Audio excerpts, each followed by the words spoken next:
Evening, everybody. I'm Phil McBark. I'm not my chippest self because the last 168 hours has been a very sad time for me. Not only do we have the coronavirus, we've also had some police brutality moments in this country that fueled riots, which broke my heart. What happened with George Floyd, with a Minneapolis police cop, putting his knee on George's neck, which died from lack of oxygen. And not only that, Breonna Taylor getting shot by Louisville police in her own home. They stormed in without them having any notice. And then Almhad just jogging down the street, and he got shot. And I, for one, have dealt with racism.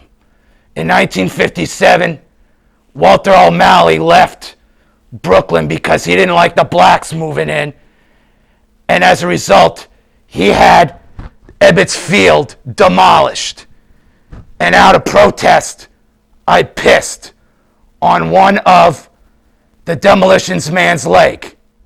Now, I'm not supposed to really talk about that because it's not politically correct, and I could lose sponsors. But to hell with that. Because I also looked up a protester in Chicago. He was on a horse, and supposedly it was a stolen police horse. And this was the dreadhead cowboy. Screw that. If he wants to ride on a horse in Chicago, let him do it. I'm all for that. Let him ride in Detroit. Let him ride in Philadelphia. Let him ride in New York. Let him ride in Charlotte, North Carolina. Let him ride in Atlanta.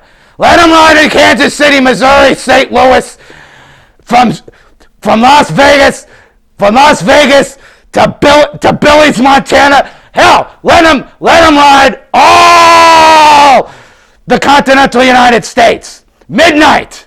Let him ride like the Lone Ranger. Hey ho, Silver, away!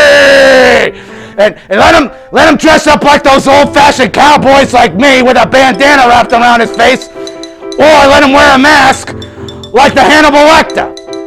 All right, now I'm out of here. I don't want to get fired, and I don't want to lose my sponsorship. All right, I'm Phil McBark, Brooklyn. You stay rude and you stay crude. Good night, everybody. All right, good night. Good night. Good night.